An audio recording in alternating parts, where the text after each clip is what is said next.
Hello everyone, welcome back to my channel. তোমরা সবাই কেমন আছো? আশা করি তোমরা সবাই খুব ভালো আছো। তোমাদের সবাইকে গুড মর্নিং আর মেরি ক্রিসমাস। তো চলো, আজকের ব্লগটা আমি এখান থেকে শুরু করলাম, মানে বাবার বাড়ি থেকে। কালকে এখানে এসেছি, কিন্তু আমি কালকে ঠিকমতো ব্লগ করিনি। তো চলো, আজকের থেকে শুরু করলাম। সারাদিন কি করি না করি সেটা তোমাদের সঙ্গে অবশ্যই শেয়ার করবো, তোমরা দেখতে থাকো। তো এখন বাজে হচ্ছে সকাল 9:30। এখন আমরা খাওয়া দাওয়া করব। যদিও হালকা খাওয়া হয়ে গেছে, মানে পায়েস, কালকে রাত্রে পায়েস বানিয়েছিলাম, যেহেতু মামা আছে এর জন্য পায়েস বানিয়েছিলাম। সবাই পায়েস খাওয়া দাওয়া করি। এখন আবার একটু ভাত ভাজা খাচ্ছি। ভাত কালকে রাত্রে খাই নেই পায়েস খাওয়ার জন্য। বাবা তারপরে চাউমিন এনেছিল, এগুলো খাওয়ার পরে না আর ভাত খাওয়া হয়নি। তো সেগুলো এখন খাওয়া দাওয়া করবো। আর সোনু ওখানে খেলছে, দুষ্টামি করছে। তো চলো, সোনু কী করে তোমাকে দেখাচ্ছি। কে ছিল তোর সামনে? দুষ্টামি করবি তো ধরবেই তো না। এই দেখো, যে সোনু খেলছে, আর একটা কাকু আসছিল, সোনু দেখে ভয় পালাই গেছে। তো দেখো, আমি আজকে আবারও এখানে হচ্ছে মাংস রান্না করছি।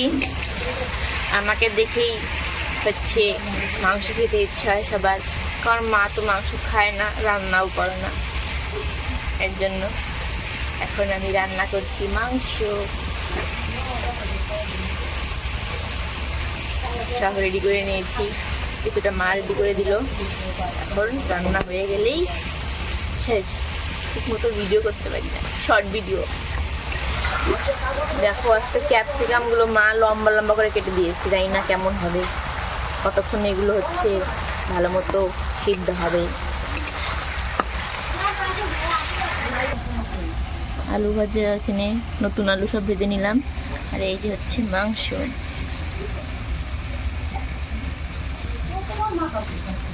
দেখো সবাই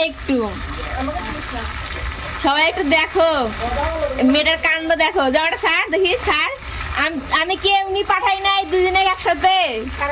তোমরা একটু দেখো, যে আমি না থাকলে বাড়িতে গিয়ে যেগুলো হয় এই জিনিস কাণ্ড। স্যার যাওয়াটা স্যার, একটু ঝুপড়ি স্যার।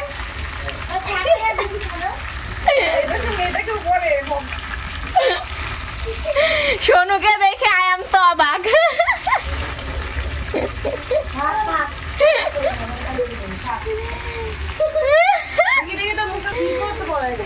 আমি টিপতে এই জায়গায় নিয়ে এসছি না।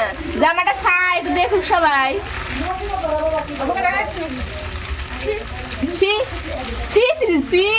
তো ভেতরে আজকের রান্নাটা হয়তো খুব একটা ভালো হয়নি, কারণ আমার রান্নার দিকে মন ছিল না আজকে। সোনু পুরো সব কিছু গন্ডগোল করে দিয়েছে। তো দেখা যাক, খেয়ে দেখি এখন কেমন হয়েছে। একটু পরেই সোনুকে হচ্ছে স্নানটা বানানো হবে, এর জন্য তার প্রস্তুতি চলছে এখানে। কারণ ড্রেসটা আছে আমাদের এই গোডাউনে। এই যে দেখো, সোনুর ড্রেস চলে এসেছে, এখন সোনুকে রেডি করা হবে। সোনুর মামা আর সোনুর দিদনের কাজ একটা দিয়ে 10 বছর পর্যন্ত চালাবে। এই দেখো, 10 বছরেরও বেশি চলে যাবে। এই সোনু,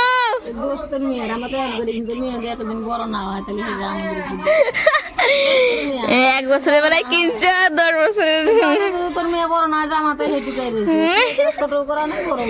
এই সোনু, এই দেখ, ভাত খাবে, আগে ভাত খাবা, তারপর এটা পড়ানো হবে।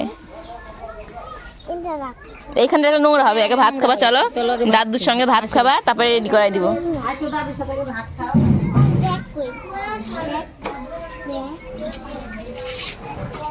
সব আছে, আগে চলো ভাত খাবা, তারপরে নোংরা পড়বে, নোংরা হবে, প্যান্ট সোয়েটার সব আছে। চলো, আগে ভাত খাবা, তারপরে ড্রেস পরা হবে, ঠিক আছে? রাখো রাখো রাখো রাখো। হ্যাঁ চলো চলো, তুমিও বসে পড়ো, চলো ভাত খাবা, চলো। এই দেখো, সোনু সাজুগুজু করে একদম রেডি। আর সোনুর এখন হচ্ছে ফটোশুট। আমি বুড়ি হয়ে গেলাম সোনুর ফটোশুট করতে করতে, ঠিক মতো দাঁড়াই না, খালি কেমন করে দেখেন।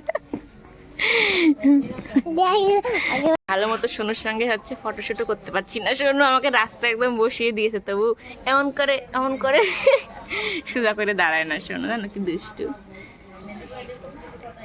আর কানে কানে কথা বলে।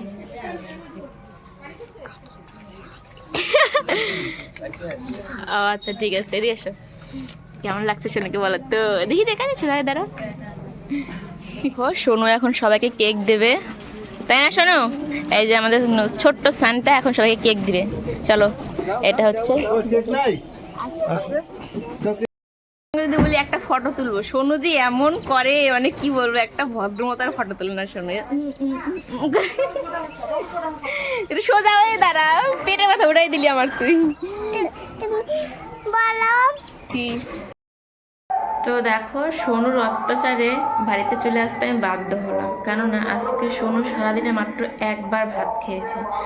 সত্যি ওকে নিয়ে আর পারা যায় না, কোথাও গেলেও যেরকম বাড়িতেও একই রকম, আর কোথাও তো গেলে আরও বেশি অত্যাচার করে। এই জন্য আমি তাড়াতাড়ি বাড়িতে চলে এলাম, নাহলে আজকে একটা থাকতাম ওখানটায়। তো মা আর মামাও আবার এসেছিল আমাদেরকে দিতে, আর এখানে কীর্তন হচ্ছে, আশা করি তোমরা শুনতে পারছো। তো সেখানে সোনুকে নিয়ে গেছে, আর এসে আমি হচ্ছে ভাত বসিয়ে দিলাম, আর সবজি ওখান থেকে নিয়ে এসেছি। তার মধ্যে আমার একটু শরীরটা খারাপ, এই জন্য থাকলাম না, কারণ ওখানে শুধু চিৎকার করতে লাগে সোনুর পেছনে। বাবা দোকানে ব্যস্ত, আর ওখানে গিয়ে শুধু টিভি দেখে, খাওয়া দাওয়া বন্ধ করে শুধু কেক খায়। এর জন্য আমাকে আসতে হলো। মানে কি বলবো, মেয়ের জন্য আমি একটু মানে দুদিন কোথাও গিয়ে থাকবো সে উপায় আমার নেই। এই হয়েছে যত আমার জ্বালা। আর এখন বাজে হচ্ছে 7:30। আজকে একটা কেকও ঠিকমতো খেতে পারলাম না। সোনুর ভয়ে আমি কেক খাই না, যে আমি খেলে সোনু বেশি বেশি করে খেতে চাইবে, কিন্তু ওদিকে সোনু মানে দোকান থেকে নিয়ে নিয়ে গোটা গোটা কেক খাচ্ছে, আর ওর ভয়ে আমি কেক খাই না। ভাবো তো। জানো আজকে হচ্ছে মাংস রান্না করেছিলাম, তখন আমার মানে সেরকম খুব একটা মানে শরীরটা ভালো ছিল না, তা রান্না করেছিলাম। তো ভেবেছিলাম আজকে মাংসটা একদমই খাওয়া যাবে না, বিশেষ করে আমি খেতেই পারিনি। তো বাবা আজকে বলে কি সব থেকে নাকি আজকের মাংসটা রান্না ভালো হয়েছে, ভাবো। তো সত্যি এমন এমন জিনিস যেটা আমাদের ভালো লাগে না, সেটা বাবার খুব ভালো লাগে। তো এখন তো 7:30 বাজে, কখন যে সোনুকে নিয়ে আসে, কারণ সোনু দুপুরে ঘুমায়নি, খায়নি, একবার মাত্র ভাত খাইয়েছে সোনুকে সোনুর মানি, তাও জোর করে। মানে মেয়েটাকে নিয়ে আমার সত্যি আর ভালো লাগে না, একটুকু কথা শোনা না গো। কবে যে একটু মেয়েটা বুঝবে, কোথাও গিয়ে থাকা যায় না ওর জ্বালাতে, জানো। এরকম দুষ্টু বাচ্চা কারোর বাড়িতে আছে, ওরা তো খেতে চায় না, একদমই খেতে চায় না। কিছুদিন আগে তবু ঠিক ছিল, ঠিকমতো খাওয়া দাওয়া করতো, কিন্তু এই যে 15 দিনের মতো মানে ঠিকমতো খাই না, 15 দিন না, 1 মাস ধরে ধরো 1 মাস ধরে ঠিকমতো খাওয়া দাওয়াই করতেছে না শোনো। মানে কি, ও শুধু খেলাতে ব্যস্ত, ভালো লাগে না। তখন যে আসবে তারপরে খাওয়াবো, তারপরে ঘুমাবো, মানে শরীরটা খুবই খারাপ লাগছে।